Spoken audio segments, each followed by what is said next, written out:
El doctor Jaime Carrizosa Mock es médico neurólogo pediatra colombiano, médico general de la Universidad Pontificia Bolivariana en Medellín, Colombia, en el año 1991, neurólogo infantil de la Universidad de Chile, Santiago, profesor titular del Servicio de Adolescentes y Neurología Infantil en el Departamento de Pediatría y Puericultura de la Facultad de Medicina de la Universidad de Antioquia, miembro de los grupos de investigación de mapeo genético y pediaciencias desde el 2001, presidente de la Sociedad Antioqueña de Pediatría del 2003 al 2005, presidente de la Asociación Colombiana de Neurología Infantil del 2007 al 2009, miembro de la Comisión de Pediatría de la ILAE del 2009 al 2014, presidente de la Comisión de la Educación de la ILAE 2014-2017, integrante de la Academia Latinoamericana de la Epilepsia, ALADE, integrante de la Escuela Latinoamericana de Epilepsia, integrante del comité editorial de las revistas Epileptic Disorders y Seizures,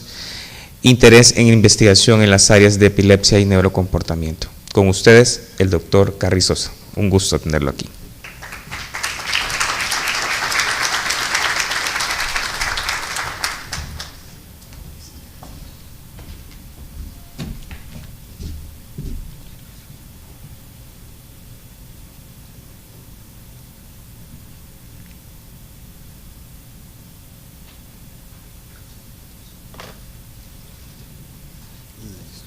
Este es el señalador y con este adelante.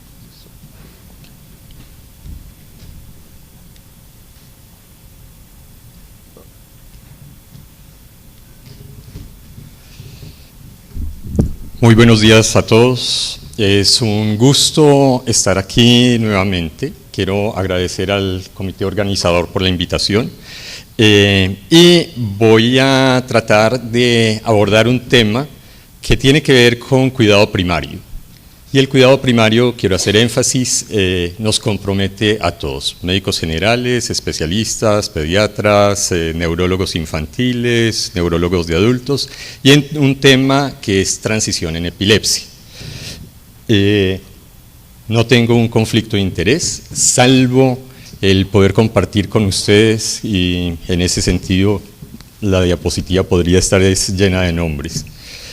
Muy bien, quiero hacer énfasis en este reporte, ¿cierto? El reporte de salud de los adolescentes jóvenes en la región de las Américas salió a finales del año pasado y nos da una relevancia importante de qué es lo que está pasando con los adolescentes. Los adolescentes en América Latina parecen estar muchas veces desaparecidos en el contexto político y en el contexto administrativo. Sabemos y hacemos un énfasis muy grande en escolares, preescolares, recién nacidos, mucho énfasis en adultos, y esa etapa de la adolescencia a veces queda desaparecida en los servicios de salud y en la práctica, digamos, de muchas personas. ¿Qué nos dice esto? Es la población joven con enfermedades crónicas. Esta población joven tiene los mismos problemas de desarrollo, complicaciones y necesidades que sus compañeros, además de tener que ocuparse de su afección crónica. Aunque hay poca información sobre la carga de las enfermedades crónicas entre la población joven en la región, los datos disponibles indican una carga considerable que va desde las enfermedades respiratorias como el asma, además de la diabetes, los cánceres, la epilepsia, las afecciones cutáneas o las osteomusculares y la infección por el VIH. Cada año, en la región de las Américas, más de 600 adolescentes de 10 a 19 años mueren por epilepsia y más de 1000 por diabetes y cardiopatías. 600 podría ser poco, podría pensar uno eso. Hay registrados aquí en este evento alrededor de 300 personas. Imagínense que 2 veces el registro de las personas que todos falleciéramos en un año, ¿ya? Y la sobrecarga en costos, la sobrecarga que tiene que ver en la parte emocional, familiar, que tiene que ver esta pérdida en adolescentes, que la gran mayoría son prevenibles. Muy bien. Dice, las enfermedades crónicas constituyen un problema en cualquier etapa de la vida, pero las dimensiones fisiológicas y psicosociales de la adolescencia aumentan las complicaciones. Una enfermedad crónica durante la pubertad puede causar retrasos temporales o permanentes en el crecimiento y desarrollo, así como deterioro del desarrollo psicosocial de la persona joven. Según se desprende de algunos estudios, la población joven con enfermedades crónicas tiene un mayor riesgo de depresión y autoagresión, así como también de tener pensamientos o tentativas de suicidio. Quiero hacer mucho énfasis en esta parte, porque es un tema que podría ser completamente manejable y de evitar una cantidad de pérdidas, si lo quieren ver desde ese punto de vista económica. Hemos hecho en las Américas una enorme inversión en pediatría, enorme inversión de aquellos niños que tienen enfermedades crónicas no transmisibles y transmisibles que requieren tratamiento crónico y que sobreviven varias décadas. Muchas de estas personas con enfermedades crónicas ya sobreviven varias décadas que antes no lo hacían. Pero toda esa inversión que hemos hecho en pediatría en los primeros años, primera década, tenemos un altísimo riesgo de estarla perdiendo en la adolescencia. ¿Ya? La estamos perdiendo ahí. Y en algunos momentos con una situación agravante que no depende necesariamente de los sistemas de salud. ¿Ya? Otro aspecto importante del manejo de las enfermedades crónicas en la adolescencia es la transferencia eficaz del adolescente desde la atención pediátrica a la de adultos. Esto puede tener lugar en la adolescencia temprana, dependiendo de la legislación y de las normas y prácticas del sistema de salud del país. Se debe examinar detenida y atentamente la cuestión para facilitar una transición sin obstáculos que garantice el apoyo adecuado al adolescente. Realmente, al hacer una encuesta sobre programas de transición en América Latina, solamente, la hicimos hace 2 meses atrás, solamente un 25% de todos los países latinoamericanos refieren que tienen conocimiento en su país de un programa de transición. En epilepsia, ese porcentaje se reduce a un 18%. La verdad es que la gran mayoría de países latinoamericanos no tienen un programa de transición. El pediatra o el médico general que está viendo adolescentes le dice, ok, hasta aquí llegué, busca tu neurólogo de adultos, tu endocrinólogo de adultos, etcétera, ¿cierto? Y ahí verás qué sucede, pues, chao. En ese paso se nos pierden los pacientes, ¿ya? Y en el proceso previamente se nos pierden los pacientes. Se nos pierden los pacientes llevando, obviamente, a mayor morbilidad y a un riesgo mayor de mortalidad. ¿Bien? Muy bien. ¿A qué nos estamos enfrentando cuando vamos a ver epilepsia en América Latina? Estas son las cifras de los estudios de prevalencia que tenemos en toda América Latina. Salió el año pasado en la revista de Neurología. Y el número que nosotros manejamos para adolescentes es entre 2 a 4 millones de habitantes, ¿cierto? De personas con epilepsia. ¿A qué se va a enfrentar este adolescente con epilepsia?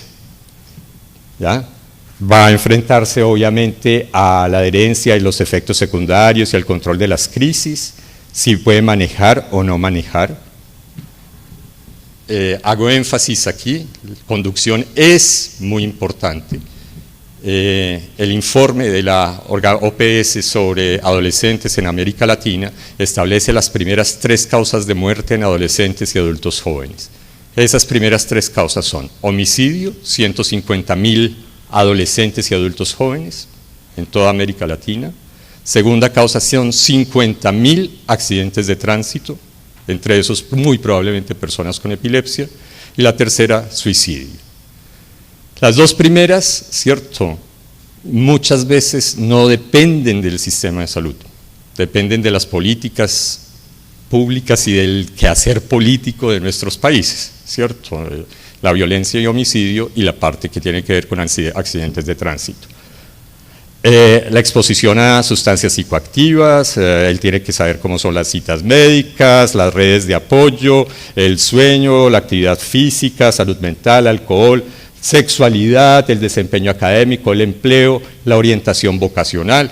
Todo esto se enfrenta el adolescente esta etapa que es supremamente conflictiva en él y que lo puede colocar en un riesgo de no adherencia y de poder tener complicaciones y eventualmente la muerte. Esto es una forma gruesa porque hay muchísima más información al respecto sobre lo que tiene que ver la maduración cerebral, específicamente la mielinización. Y vemos cómo a la edad de 5 años la parte de mielinización está bastante bien desarrollada en la parte occipital y a medida que va aumentando la edad, hasta los 20-24 años, va teniendo una maduración postero-anterior. Empieza a madurar la parte parietal, después la parte temporal y por último empieza a madurar la parte frontal. Es importante tener ese conocimiento de la poda neuronal y de los cambios neurobiológicos que hay en el adolescente. El avance que hay en las ciencias de la genética, de las neuroimágenes funcionales, de las pruebas neuropsicológicas en los últimos 20 años es asombroso. Se debe romper el paradigma de que uno nace, por decir algo, con 100 neuronas y con 100 neuronas se va a morir. No, ya sabemos que se nace con 100 neuronas y que en la etapa de la adolescencia, por la poda, casi el 50% de esas neuronas fallecen, ¿ya? Y que en esta etapa de la poda neuronal, los factores protectores de esas neuronas, como el factor protector derivado del cerebro, el Brain Derived Neurotrophic Factor, está disminuido para que se pueda ocurrir la reorganización y la poda neuronal. Y como está disminuido, el estar expuesto a determinados agentes como las drogas, el alcohol, etcétera, ¿cierto?, le colocan una mayor susceptibilidad a ese adolescente de ser más susceptible de adicción que, por ejemplo, un adulto. Bien, esa parte es importante reconocerla y nos explica muchos de los fenómenos fisiopatológicos que tienen los adolescentes y por qué ocurre lo que ocurre en la adolescencia.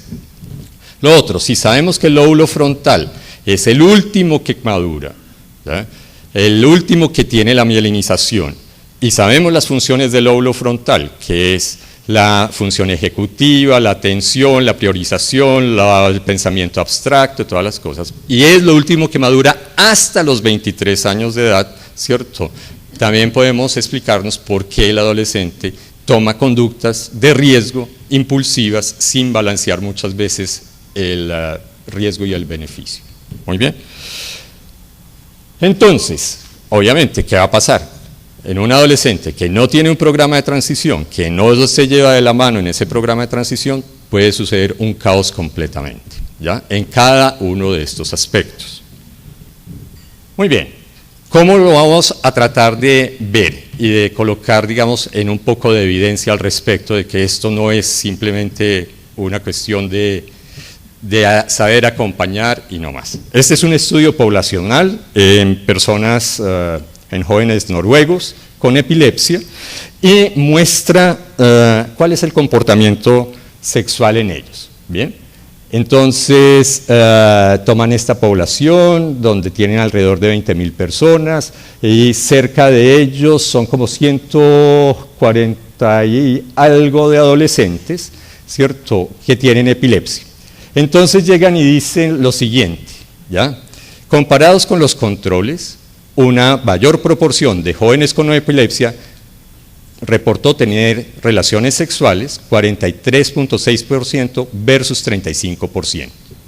Tienen relaciones sexuales las personas con epilepsia antes que los adolescentes sanos, sin la enfermedad. Paradójico, porque han estado al cuidado de nosotros, ¿ya?, llevan años con nosotros, ¿ya?, y tienen relaciones antes. Y sigue después, la edad media, promedio, del debut sexual fue significativamente más baja en jóvenes con epilepsia que en los controles, 14 años versus 15 años. Y esto fue particularmente mayor en hombres.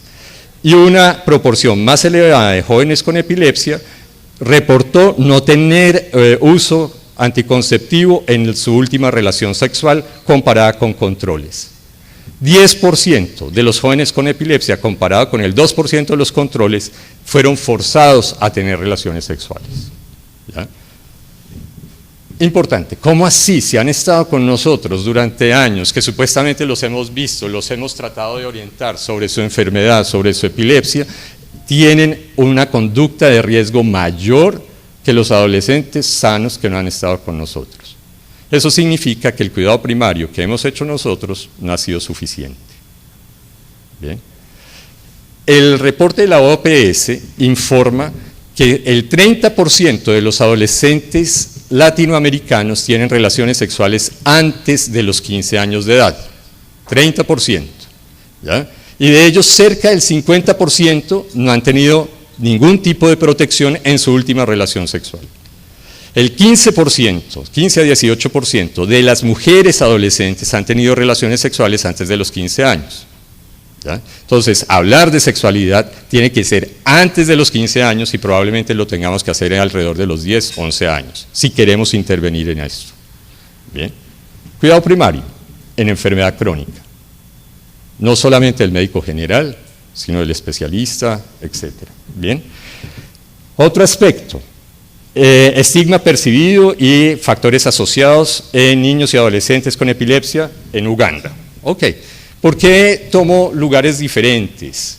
Porque es un problema mundial, ¿cierto? Y la situación del estigma es parecida en todas partes y porque hay situaciones socioeconómicas que son parecidas a las latinoamericanas. Tenemos lugares en América Latina que se comportan como ciudades de primer mundo y al mismo tiempo, en el mismo país, lugares que se comportan en un mundo de desarrollo sin ningún tipo de recursos. Aquí lo que se dice es que el estigma percibido fue muy alto, en el 34%, ¿cierto? Y aquellos que no estaban escolarizados tenían una mayor percepción de estigma, incluían tener factores de riesgo cuando había lesiones o deformidades, otra enfermedad crónica, un mayor uso de medicamentos antiepilépticos. Quiero hacer énfasis en esto que me sorprende mucho y que ocurre también en nuestros países. Con relativa frecuencia, nuestros pacientes con epilepsia, ¿cierto?, no son recibidos en los colegios. Por temor, por prevención, por estigma, porque no los hemos educado. Debemos reconocer que después de la familia, el colegio, la escuela, es el segundo lugar protector más eficiente para adolescentes. Aprenda o no aprenda, ¿ya? Pero en el colegio está la posibilidad de aprendizaje, la socialización, la normatización, la actividad lúdica, la inclusión, y tenemos la orientación vocacional, por supuesto, y tenemos la enorme posibilidad de prevención de factores de riesgo psicosociales. Nuestros pacientes, independientemente de su enfermedad crónica, deben estar escolarizados. ¿Ya? Y nosotros debemos velar por eso. Muy bien, actividad física en niños y adolescentes con epilepsia comparado con sus hermanos.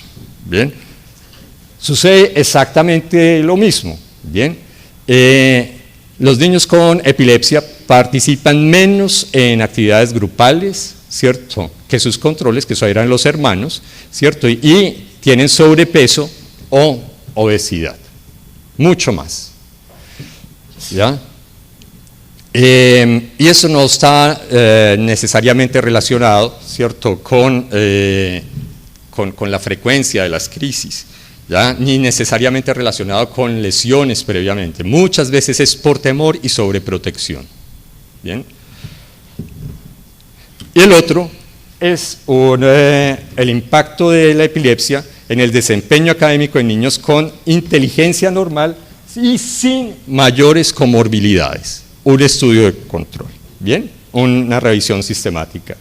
Entonces dice que encontraron 20 estudios, el 70% de los estudios muestran que aquellas personas jóvenes con epilepsia, con inteligencia normal y sin comorbilidad tienen bajo desempeño académico. Y si tengo bajo desempeño académico, tengo mayor probabilidad de deserción, de no escoger la carrera que me gusta, de tener menos oportunidades laborales, sin comorbilidad. Y los otros estudios no lograron encontrar que fue el 30% una diferencia significativa. Ok, y nos vamos, digamos, a la comorbilidad, que es quizás lo más frecuente. Son los que tienen alta comorbilidad, déficit de atención y hiperactividad, 30%, discapacidad cognitiva, 40%, ansiedad 15 a 36%, depresión, 35%, autismo, 20%, psicosis, 2%, y ellos van a tener una mayor dificultad en todos los aspectos psicosociales del manejo pues, de la epilepsia y de la vida diaria. Y este es un estudio de índole cualitativa que le permite a uno acercarse y confrontar qué es lo que perciben los adolescentes con epilepsia mioclónica juvenil en lo que se llama un síndrome, o resalta, digamos, sale el resultado del estudio cualitativo en las entrevistas del síndrome de la Cenicienta. ¿Bien? ¿Qué es lo que quieren decir ellos con esto?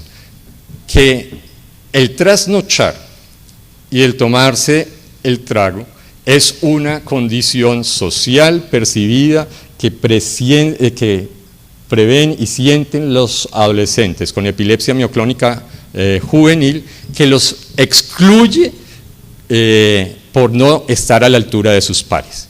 Deben estar temprano en sus casas, no deben trasnochar, no pueden tomar trago, etc. Y que les puede cambiar su estilo de vida, su percepción de la vida diaria. ¿Ya? Entonces, tomen el tema que quieran ustedes, ¿ya? Van a encontrar literatura al respecto. Estos solamente son algunos aspectos relacionados de por qué es importante tener un proceso o un programa de transición. ¿Ya? Voy a tomar y hacer una revisión, digamos, de uno de los programas líderes de transición, que es canadiense en la provincia de Ontario. Muy bien, ¿qué es transición? Transición es del cuidado del adolescente, es un movimiento planeado y coordinado desde el servicio pediátrico centrado en la familia hacia el servicio de adultos de carácter más individual. Es un proceso que puede durar años, ¿ya?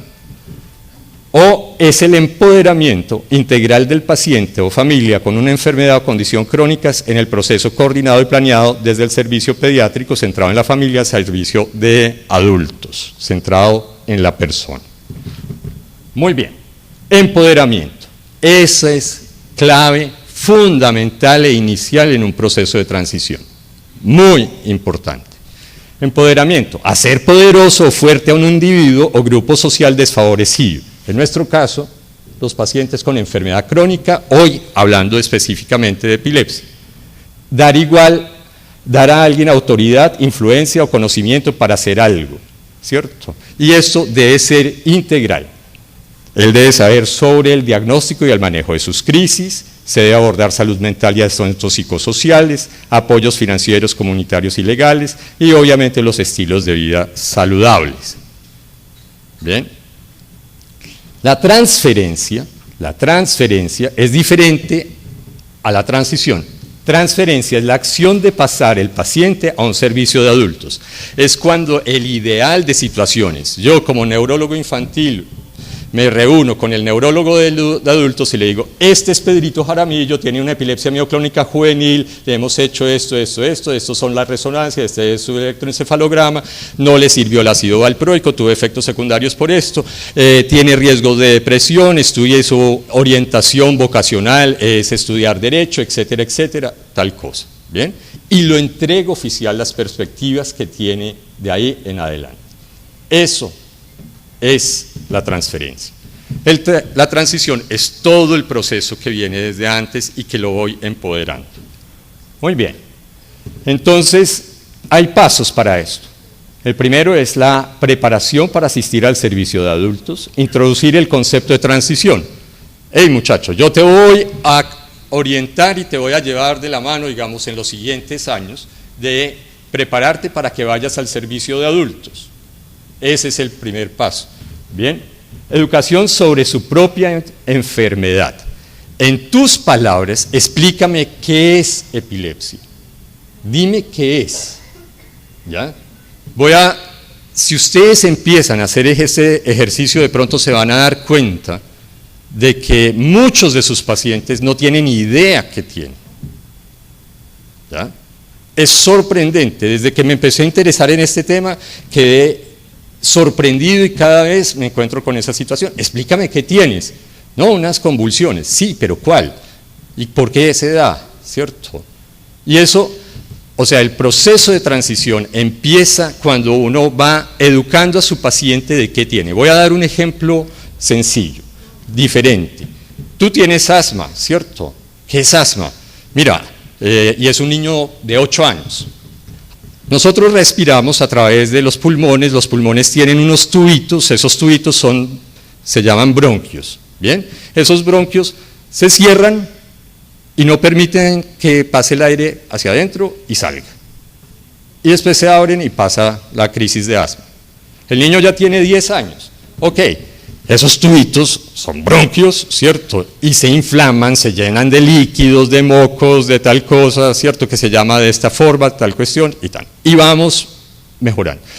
Si él logra entender eso en sus palabras de cada una de sus enfermedades crónicas, va a saber la importancia de su enfermedad y de su tratamiento, ¿ya?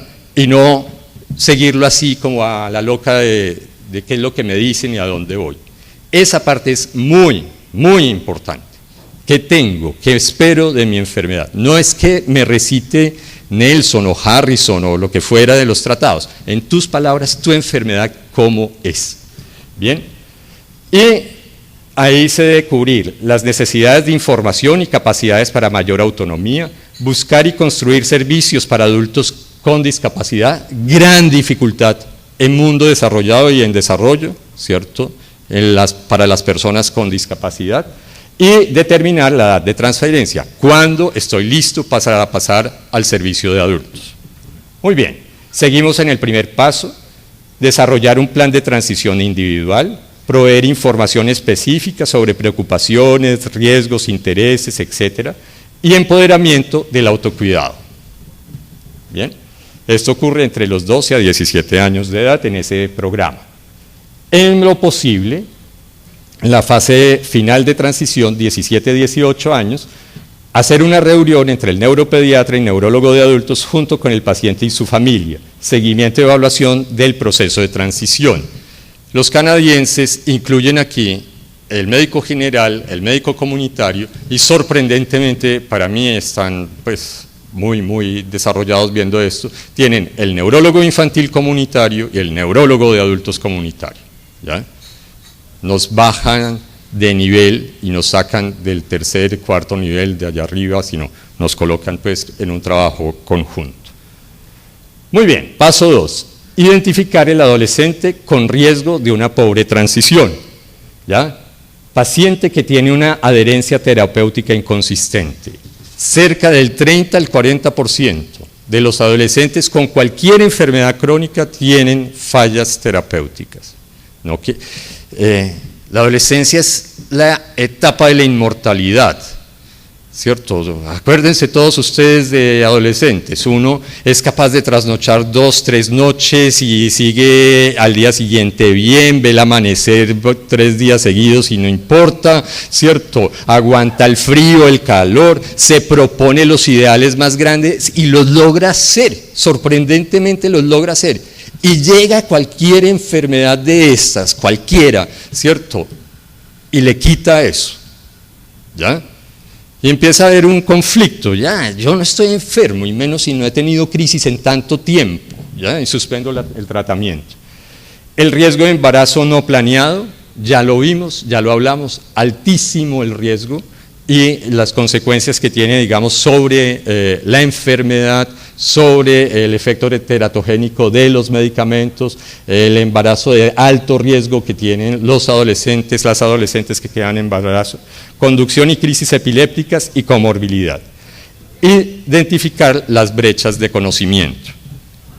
Bien, reevaluación de la epilepsia, tamización y tratamiento. Si lo voy a preparar para que vaya a otro servicio, ¿cierto? Debo entregarlo lo mejor posible. Bien. Entonces, reevaluación diagnóstica. Claro, Reevaluación diagnóstica. Pudo empezar con un síndrome de West, pasó un Lennox-Gastaut y ahora tienes una epilepsia focal. Ya no tiene un West, ¿cierto? Ya pasó a otra situación. Necesidad de nuevo electroencefalograma o videomonitoreo.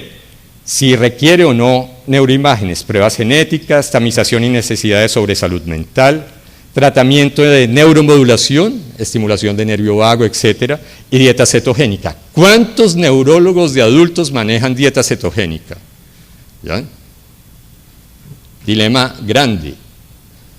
Pero eso ocurre con muchas de las enfermedades crónicas. ¿Cuántos cardiólogos de adultos manejan, cierto, adolescentes y adultos jóvenes operados de sus cardiopatías congénitas que ya sobreviven décadas? Ya, muy poquitos. Anticoncepción y planificación familiar, estilos de vida saludable, nutrición, actividad física, sueño, ocio, pantallas, autocuidado en general. ¿Ya?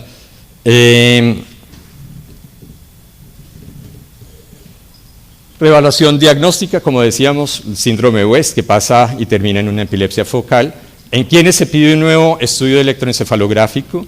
En paciente que no está libre de crisis, cambio en la semiología de las crisis, en sospecha de que tenga crisis convulsivas no epileptogénicas, ¿ya? Servicio de adultos sin disponibilidad fácil de servicios de electroencefalografía, que puede ocurrir, ¿ya? En quienes pedimos imágenes, si nunca se ha hecho una resonancia, por ejemplo, si tiene una etiología progresiva, cambios en la semiología o en la frecuencia de las crisis, y si es posible candidato a cirugía de epilepsia. Y ahí empieza un dilema, ¿lo opero antes de que pase o es mejor en el otro lado de adultos donde pudieran tener un mejor servicio y experiencia? Bien. Test genéticos, el avance de la última década es impresionante, ¿ya? Si se deben solicitar nuevamente con la secuenciación exómica o genómica, y ahí empezamos, digamos, a un lenguaje, qué tan preparados están muchos de los neurólogos de adultos en la interpretación de las pruebas genéticas, ¿ya? Si tenemos los neuropediatras muchas veces dificultades en la interpretación de secuenciación de exomas, y no esté familiarizado, digamos, con este tipo de pruebas. Necesidades de salud mental, depresión, ansiedad, ideación suicida, déficit de atención, ideación suicida. Pregúntenla y pregúntenla directamente, ¿ya? ¿Has pensado en suicidarte? ¿Has pensado en quitarte la vida? ¿Ya? En un ambiente confidencial, con padres por fuera, y se pueden llevar ustedes la sorpresa de que sí, muchos lo han hecho, ¿ya? Y han tenido intentos suicidas. Reconocer que el trastorno afectivo bipolar y la esquizofrenia pueden iniciar en la adolescencia, reevaluación de la discapacidad cognitiva.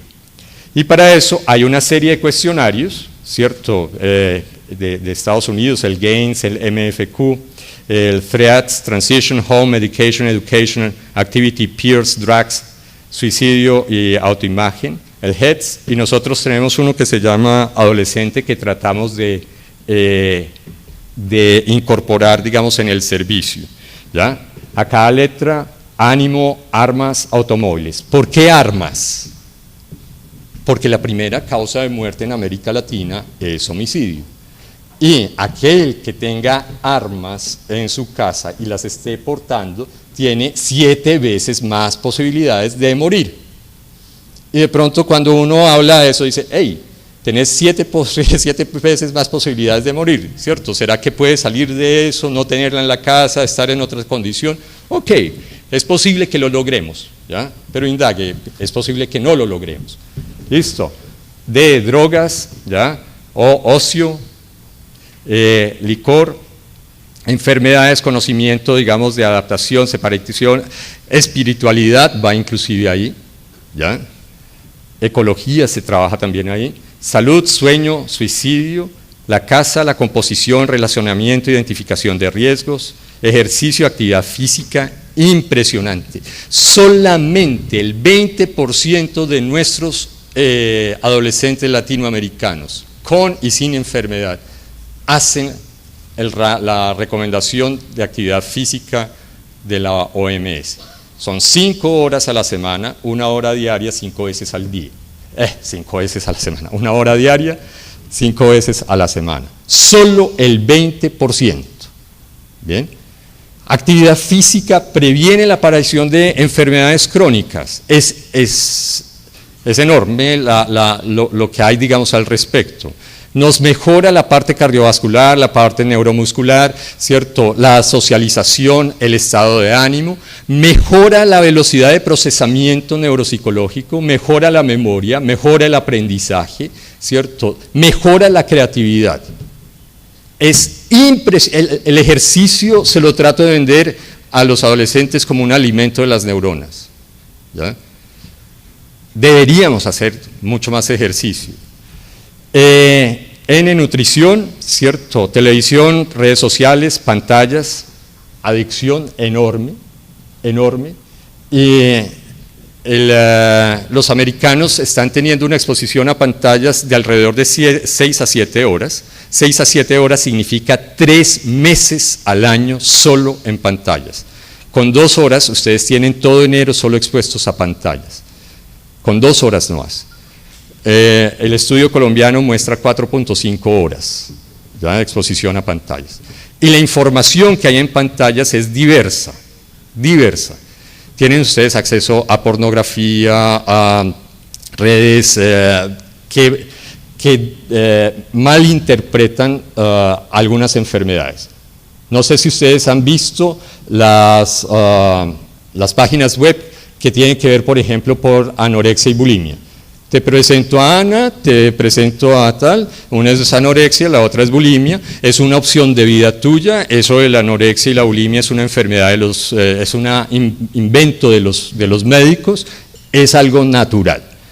Las páginas de suicidio son igual divididas en 2, las prosuicidas y las que previenen el suicidio, y las prosuicidas son más visitadas por los adolescentes que las de prevención. ¿Ya? Y también te dicen eso, es tu opción, dale, tranquilo. ¿Ya? ¿Qué están viendo nuestros adolescentes? El 60% de los adolescentes latinoamericanos, ¿cierto?, están viendo redes sociales sin supervisión de sus padres encerrados en su habitación. ¿Bien? Y teniendo acceso a información de la que ustedes quieren. No estoy hablando en contra de las redes sociales y de las pantallas. Hay muchos beneficios y son parte de nuestra vida diaria, pero hay que saberlos ver, ¿cierto? Muy bien.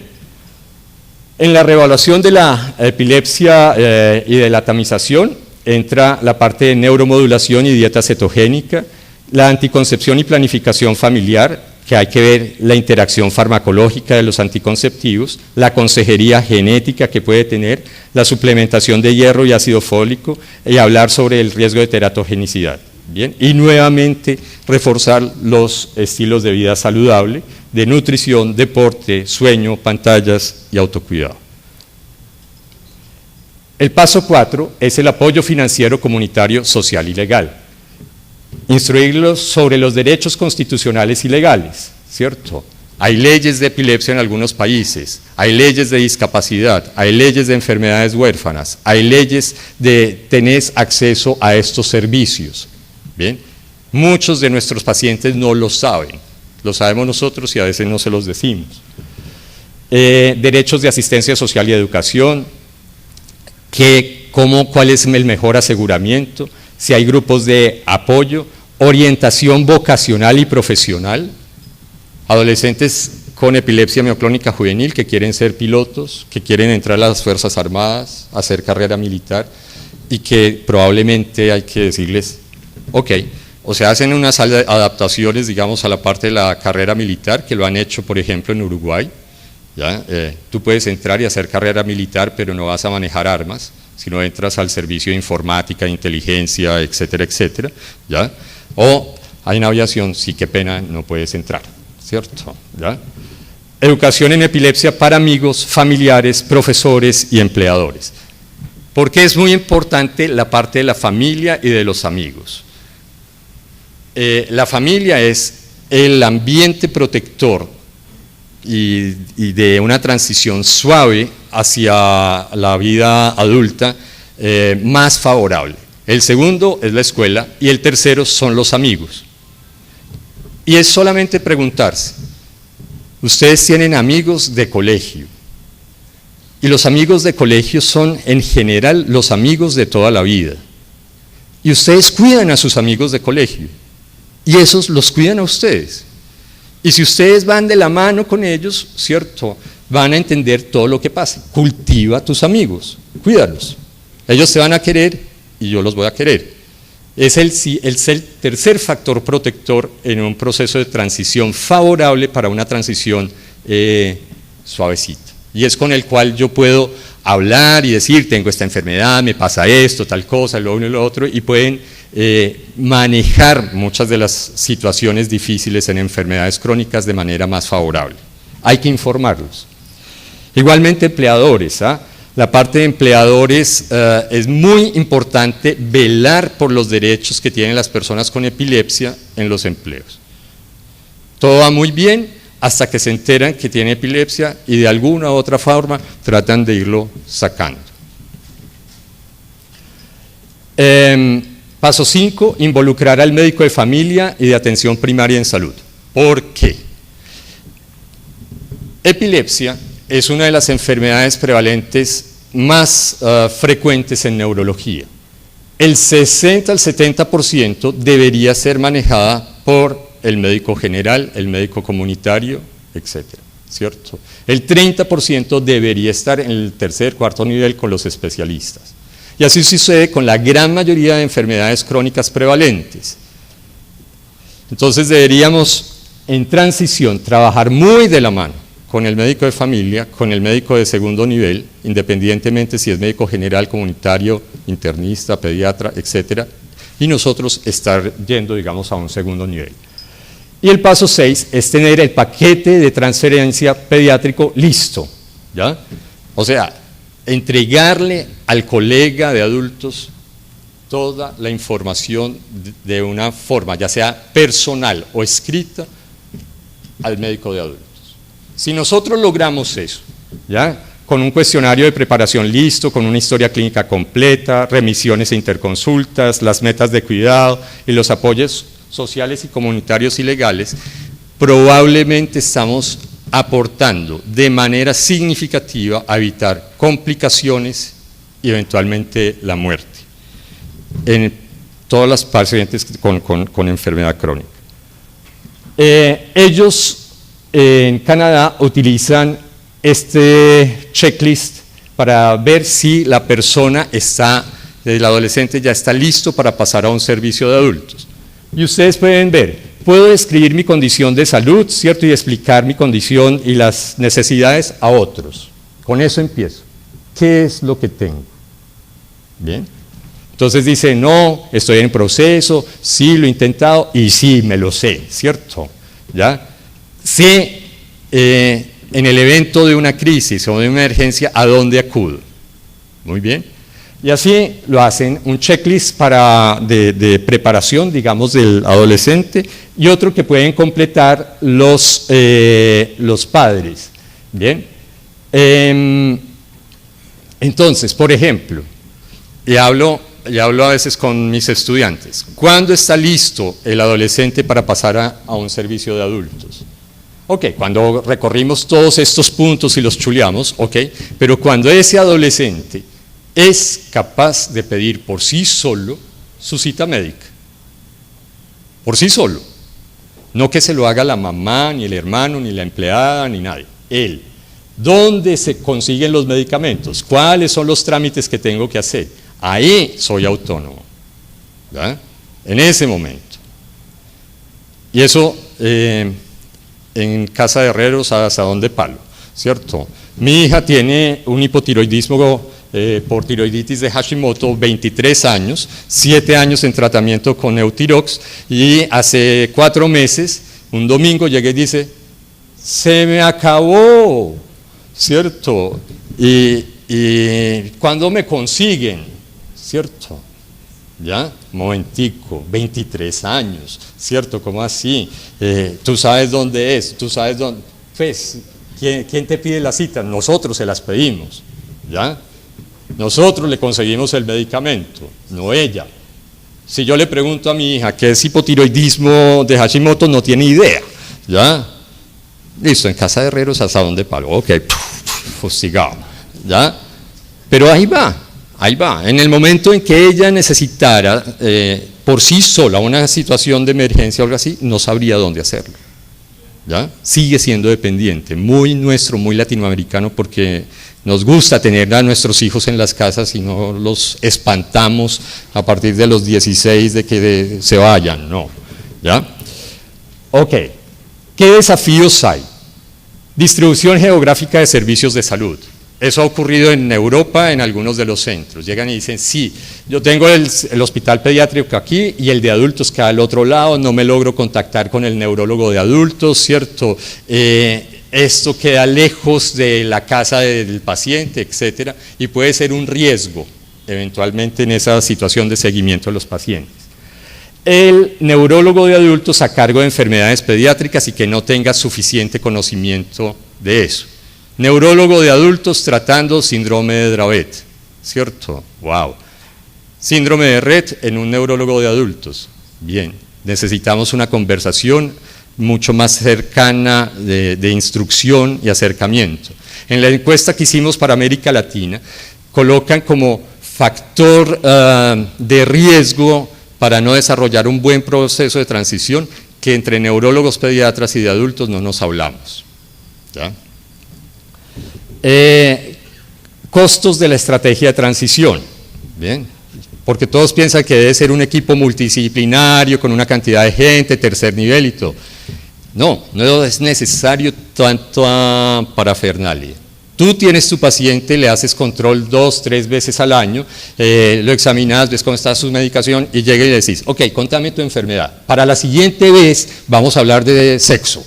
Para la siguiente, de drogas, ¿cómo estás de ánimo? Y así lo va uno llevando de paso a paso, ¿ya? Y no es una cuestión de cosas extras, etcétera, etcétera, generalmente, ¿ya? ¿Cómo hacer seguimiento a un programa de estos? No hay resultados aún. ¿Cómo medir ese impacto? ¿Ya? Y lo otro, ¿dónde está el balance entre la autonomía e independencia del paciente y el riesgo de medicalización de eventos del desarrollo normales y la sobreprotección? ¿Ya? Muy de pediatría, cubrir todos los frentes, todas las cosas, ¿cierto? Y de pronto podemos caer en el riesgo de estar tratando de controlar absolutamente todo en el paciente, ¿cierto? Medicalizando excesivamente, eso puede ocurrir. Ok, esos son los desafíos. Cuando estaba preparando esta conferencia para acá, me puse a googlear y encuentro un artículo que te dice, ¿te gusta pueblear? ¿Cierto? De aquí, ¿bien? De aquí y está la foto de Suchitoto, que parece ser espectacularmente bonito. Y el tal es que a nosotros en Medellín, en Colombia, también nos gusta mucho pueblear, ¿cierto? Y traigo una foto de un municipio cafetero que se llama Jardín. Y el pueblear es algo que nos lleva, listo, a las regiones muy bonitas y a los pueblos y todo, pero en esencia lo que estamos viendo es buscar nuestras raíces, buscar nuestra gente, buscar nuestros pueblos, que es al fin y al cabo a los cuales nos debemos como médicos, ¿cierto? Y yo creo que eso es lo interesante y lo bonito, pues, de pueblar y que tenemos en conjunto y de poder haber compartido con ustedes. Yo creo que es la última. Sí, muchas gracias a todos por su atención.